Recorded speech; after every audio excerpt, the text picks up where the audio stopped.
हाय, hello, नमस्कार मंडळी. हम्पीच्या second पार्टमध्ये तुमचं मनापासून स्वागत आहे. कालचा दिवस खूप सुंदर गेला, पण पूर्ण हम्पी फिरून झालं नव्हतं. म्हणून आम्ही रात्रभर थांबलो आणि आज पुन्हा नव्या उत्साहाने उरलेली ऐतिहासिक ठिकाणं पाहायला निघालो आहोत. तर चला सुरुवात करूया आजच्या या सुंदर प्रवासाला. व्हिडिओ शेवटपर्यंत नक्की बघा.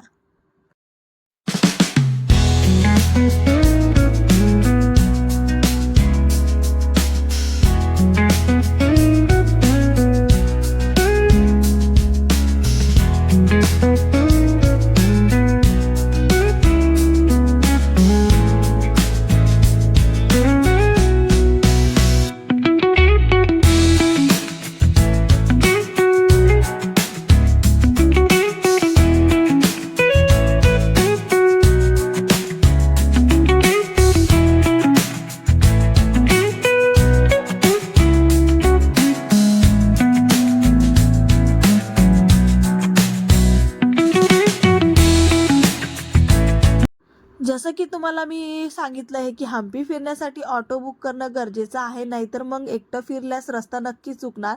तर काल आम्ही जी ऑटो बुक केली होती, आज त्याच ऑटोमध्ये आम्ही हम्पी फिरायला निघालो आहोत. तर खूप सगळी जी माहिती आहे ना, ते ह्या ऑटोवाले दादाने आम्हाला सांगितली आहे. तर त्याच्यामुळे आम्हाला गाईड्स वगैरे लावायची गरज पडली नाही. जर तुम्ही गेला आणि तुम्हाला अजून डिटेलमध्ये माहिती हवी असेल, तुम्ही गाईड्स लावू शकता. आम्ही खूप काही माहिती ही इंटरनेटवरून काढली, बाकीची आम्हाला त्या ऑटोवाल्या दादाने सांगितली आहे. आता आम्ही आलो आहोत हम्पीमधील सर्वात प्रसिद्ध आणि भव्य अशा लक्ष्मी नरसिंहांच्या मूर्तीसमोर. इथे आल्यावर खरंच एक वेगळंच वातावरण जाणवतं. सकाळची थंड हवा, शांत परिसर आणि त्या शांततेमध्ये समोर उभी असलेली ही भव्य मूर्ती.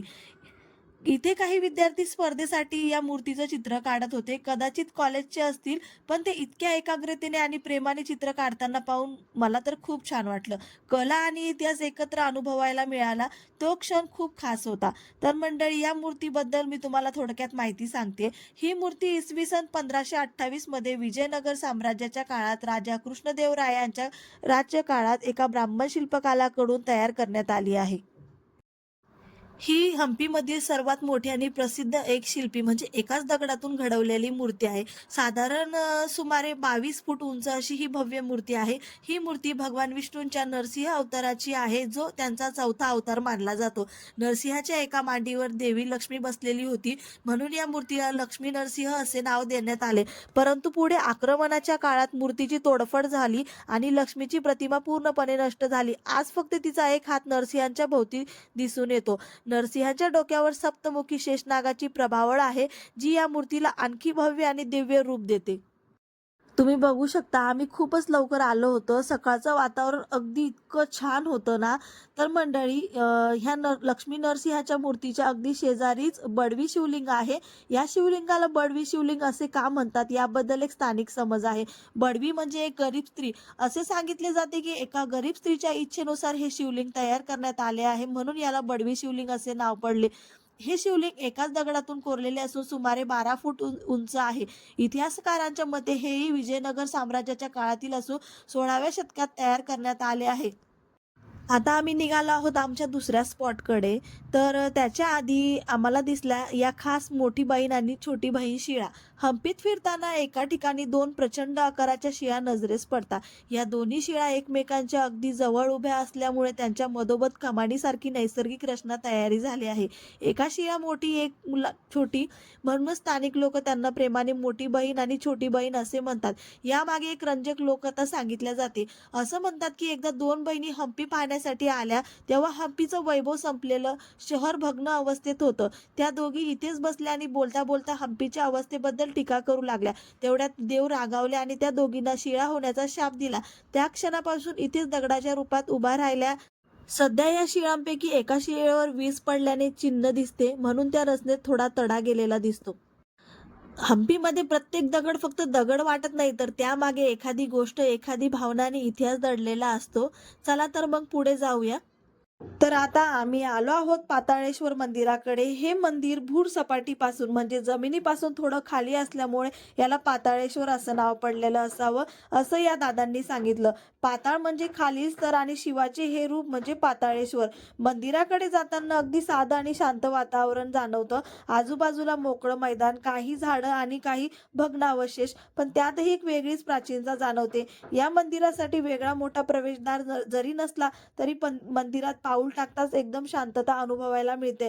हे मंदिर विजयनगर साम्राज्याच्या काळात अंदाजे 14व्या ते 15व्या शतकात बांधलेले असावं. मंदिराची रचना एकदम साधी आणि वैशिष्ट्यपूर्ण आहे.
मंदिराचा पृष्ठभाग जवळजवळ जमिनीच्या समांतर आहे. खाली उतरायला दगडी पायऱ्या आहेत. याला नेलमार्गिनी देवालय आणि प्रसन्न विरूपाक्ष मंदिर या नावानेही ओळखलं जातं. देवालय प्रांगण गर्भगृह विविध स्तंभांनी नटलेलं आहे. गर्भगृहात शिवलिंग आहे, समोर नंदी आहे. देवालयाच्या आत पन्हाळीतून पाणी वाहत असल्यामुळे येथे सतत थंडावा असतो. मंदिराच्या आतील महादेवाची पिंड पाण्यामुळे पूर्णपणे झाकली गेली होती. या मंदिरात पन्हाळीसारख्या रचनेतून पाणी वाहत राहतं. पूर्वी या पाण्यामुळे मंदिरात सतत थंडावा असे आणि ते पवित्र मानलं जायचं. परंतु सध्या हे पाणी खूप दूषित झालेलं आहे. त्यामुळे या पाण्याला हात लावू नये किंवा त्यात उतरू नये, कारण दूषित पाण्यामुळे त्वचेचे इन्फेक्शन, आजार होऊ शकतात. भेट देताना फक्त दर्शन घ्यावं, पण त्यात जाणं टाळावं. स्थापत्यशैली पाहून असा तर्क केला जातो की हे मंदिर विजयनगर साम्राज्याच्या सुरुवातीच्या काळात कदाचित पहिल्या बुकरायाच्या कारागिर्दीत बांधण्यात आलं असावं, म्हणजे जवळजवळ 14व्या शतकात. दगडाची खांबांची मांडणी आणि साधेपणा हे या मंदिराचं वैशिष्ट्य आहे. हम्पीमध्ये मोठी मोठी भव्य मंदिरे आहेत, पण पाताळेश्वर मंदिर वेगळंच आहे. जमिनीखाली उतरून दर्शन घेण्याचा अनुभव खूप वेगळा आहे. इतिहास आणि अध्यात्म एकत्र अनुभवायला मिळतं.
आता आम्ही आलो आहोत हम्पीच्या वस्तू संग्रहालयात. हम्पीचा संपूर्ण इतिहास डोळ्यासमोर पाहायचा असेल तर हे ठिकाण नक्की बघायला हवं.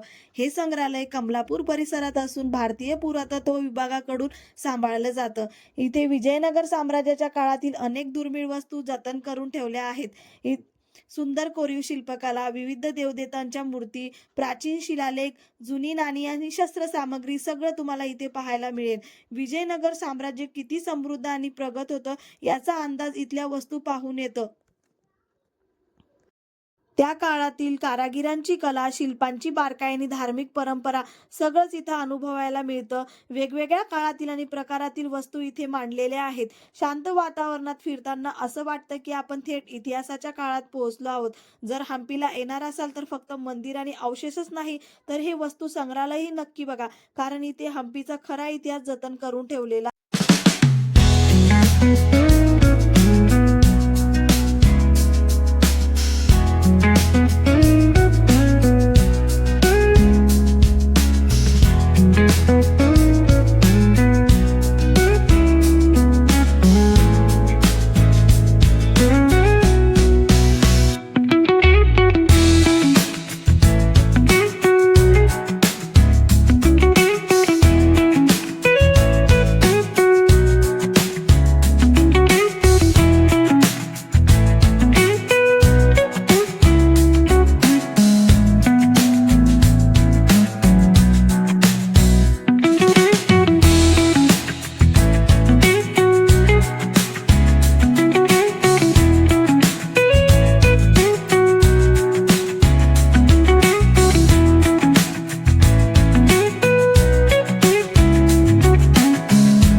तर मंडळी, आता आम्ही चाललो आहोत लोटस महल म्हणजेच कमल महल बघायला. येथे ऑनलाईन ऑफलाईन दोन्ही प्रकारची तिकीट व्यवस्था आहे. आम्ही ऑनलाईन तिकीट काढलं आणि पर पर्सन साधारण 30 रुपये इतकंच तिकीट होतं. तर आत एंट्री केल्यानंतर सर्वात आधी इथला नकाशा दिसतो. संपूर्ण परिसराचा लेआउट दाखवलेला आहे. खरं सांगू का, मला ते जास्त काही समजलेलं नाही, तरी मी ते सगळं काही व्हिडिओमध्ये घेतलेलं आहे. समोरच महानवमी डिब्बा आहे, तर त्याचा जास्त काही व्हिडिओ मी घेतलेला नाही, पण तुम्हाला समोर ते बघायला भेटेलच. महानवमी हा शब्द हिंदू सण नवरात्रीच्या 9व्या दिवशी साजरा होणाऱ्या उत्सवाशी संबंधित आहे. विजयनगर साम्राज्यात हा दिवस अत्यंत मोठा थाटामाटात साजरा केला जात असे. डिब्बा हा कन्नड शब्द असून त्याचा अर्थ उंच मंच, व्यासपीठ असा होतो. म्हणूनच याला महानवमी डिब्बा असं म्हटलं जातं. महानवमी डिब्याच्या उत्तरेला असलेल्या तटबंदीतील विस्तीर्ण हिरवळीच्या पटांगणात कमल महल उभा आहे. हा परिसर झेनाना एक्सक्लोजर म्हणून ओळखला जातो, म्हणजे राजघराण्यातील स्त्रियांचा सुरक्षित व खासगी विभाग. कमळाच्या पाकळ्यांसारखी कमानी आणि घुमट यामुळे याला लोटस महल म्हणतात. येथे हिंदू व इस्लामी शैलीचा सुंदर मिलाप दिसतो. वर्तुळाकार कमानी, नाजूक जाळीदार खिडक्या आणि उंच घुमट. वरच्या मजल्यावर जाण्यासाठी पायऱ्या असून संपूर्ण परिसराचे नयनरम्य दृश्य दिसते. दगडी भिंती जाड असल्याने आत उष्णतेतही थंडावा जाणवतो. काही अभ्यासकांच्या मते वर पाणी शिंपडण्याची किंवा जलप्रवाहाची व्यवस्था असावी. खिडक्यांना पडदे, जाळ्या लावून हवा खेळती ठेवण्याची सोय होती. चारी बाजूंना पूर्वी सुंदर बागा होत्या, म्हणून हे राणींचे विश्रामगृह किंवा उन्हाळी महल असे मानले जायचे. हे ठिकाण व्हिडिओ आणि फोटोग्राफीसाठीच खूपच सुंदर आहे. हिरवळीचं विस्तीर्ण पटांगण, कमानींची नाजूक रचना आणि शांत वातावरण सगळंच फ्रेममध्ये अप्रतिम दिसतं. आम्ही इथे खूप छान व्हिडिओ आणि फोटो काढलेले. तर महत्त्वाची गोष्ट म्हणजे येथे ट्रायपॉड आणि ड्रोन यूज करणे पूर्णपणे बंद आहे. नियमांचे उल्लंघन केल्यास कारवाई होऊ शकते. त्यामुळे मोबाईलने किंवा हातात कॅमेरा धरूनच फोटो आणि व्हिडिओ काढावे लागतात. कमल महालासमोर एक छोटीशी विहीर आहे. सध्या ती जाळीने बंद केलेली दिसते. सुरक्षिततेसाठी प्रवेश दिला जात नाही. पूर्वी या भागात बागा व पाण्याची व्यवस्था असल्याने अशा विहिरींचा वापर होत असावा.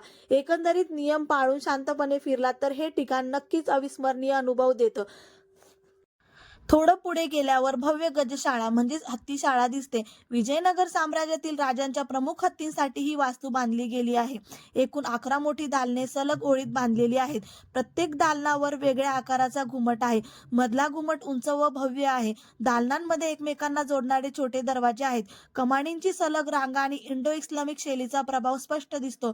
घुमटखाली लोखंडी हुक बसवलेले होते. त्यावर जाड दोरखंडांनी हत्ती बांधले जात असावेत. ही इमारत आजही बऱ्यापैकी सुस्थितीत आहे आणि त्या काळातील शिस्तबद्ध लष्करी व्यवस्थेचे प्रतीक मानली जाते. गजशाळेच्या उत्तरेकडे एक वेगळी इमारत दिसते. चारी बाजूनी वरांडा, मध्यभागी मोकळी जागा, दगडी स्तंभांची रांगा. ही घरासारखी नसून दालनयुक्त रचना आहे. अभ्यासकांच्या मते येथे पहारेकरी किंवा हत्ती सांभाळणारे राहत असावेत.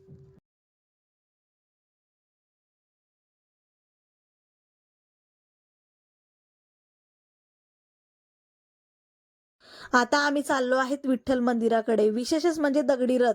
तर दगडी रथचा फोटो तर तुम्ही आपल्या 50 रुपयाच्या नोटवरती बघितलाच असेल ना. तर तेच दगडी रथ बघायला आता आम्ही चाललो आहेत. आणि मंदिरापर्यंत जाण्यासाठी इलेक्ट्रिक कारची सोय होती. आम्ही ठरवलं चालतच जाऊया, कारण की खूपच जास्त गर्दी होती. त्याच्यासाठी म्हटलं चला तोपर्यंत आपण चालतच पोहोचून जाऊ. किती अंतर आहे, किती वेळ लागेल माहिती नव्हतं, तरीही पायी निघालो. रस्त्यात मधमाशांची शेती पाहायला मिळाली. मधांची पोळे पाहिले होते, पण अशी मधांची शेती मी पहिल्यांदा बघत होती. हा अनुभव माझ्यासाठी थोडासा वेगळाच होता. चालताना वाटेत अनेक लहान मोठी मंदिरे सुद्धा लागलेली, पण आमच्याकडे टाइम खूप कमी होता. आता आम्हाला पुढे कोल्हापूरला निघायचं होतं, म्हणून लवकरात लवकर जेवढं काही महत्त्वाची मंदिरं आहेत तितकी बघायची होती. म्हणून मग आम्ही ती मंदिरं स्किप केलेली आणि पुढे निघालो.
विठ्ठल मंदिराकडे जाताना रस्त्यातच एक तलाव लागतो, ज्यावर पुष्करणी असं लिहिलेलं आहे. पुष्करणी म्हणजे मंदिराजवळ असलेला पवित्र जलतलाव.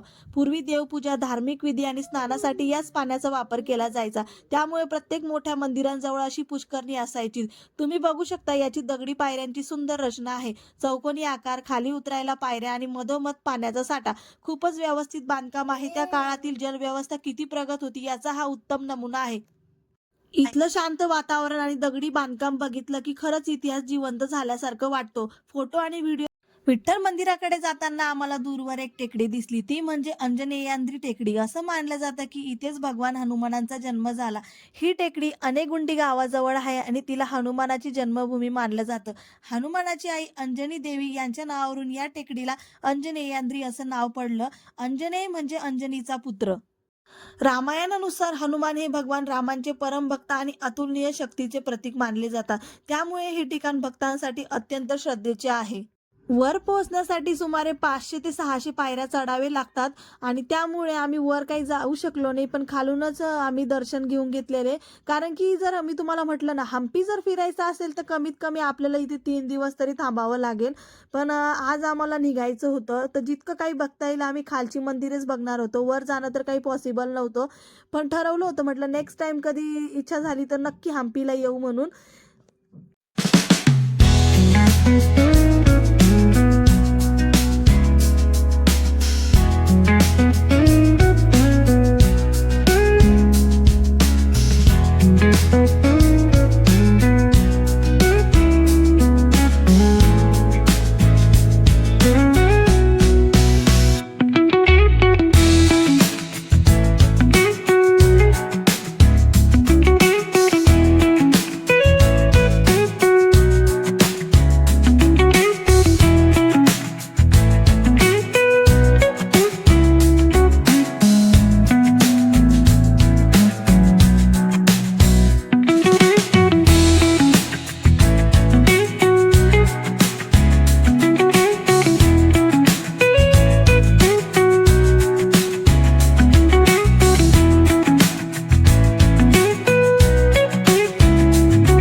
तर आता आम्ही आतमध्ये आलो आहोत. आत मोठं शिरताचं प्रांगण दिसतं आणि चारी बाजूनी वेगवेगळी छोटी छोटी मंदिरे दिसतात.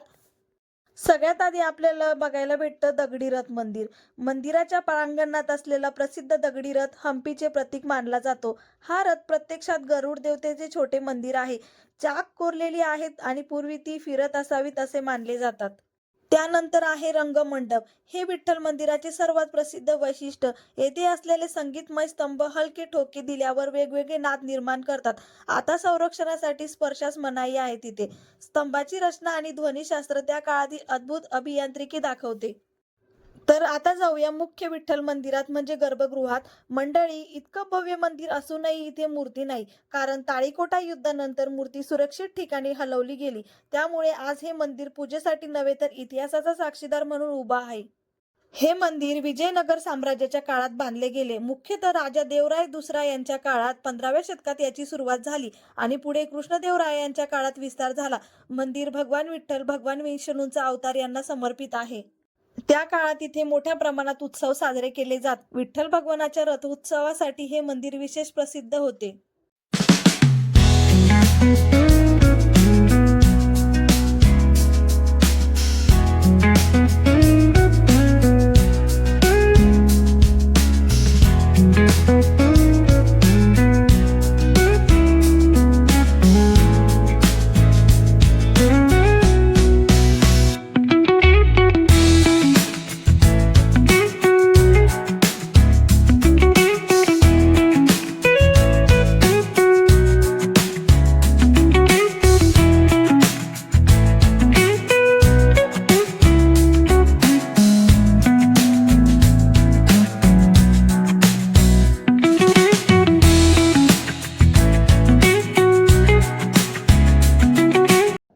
मंडळी, आज हम्पीमध्ये खूप काही सुंदर आणि ऐतिहासिक ठिकाणं पाहिली. वेळ मात्र खूपच कमी होता, त्यामुळे जेवढं पाहता आलं तेवढी सगळी माहिती मी तुमच्यापर्यंत पोहोचवण्याचा प्रयत्न केला आहे. या भव्य मंदिरांचा इतिहास, दगडी रथ आणि हंपीची अद्भुत वास्तुकला हे सगळं अनुभवताना खरंच वेगळंच समाधान मिळालं. मला मनापासून आशा आहे की तुम्हाला माझा हा व्हिडिओ आवडला असेल. व्हिडिओ शेवटपर्यंत पाहिल्याबद्दल तुमचं खूप खूप धन्यवाद. आणि आता सुरू होतोय आमचा पुढचा प्रवास कोल्हापूरकडे आई अंबाबाईच्या दर्शनासाठी.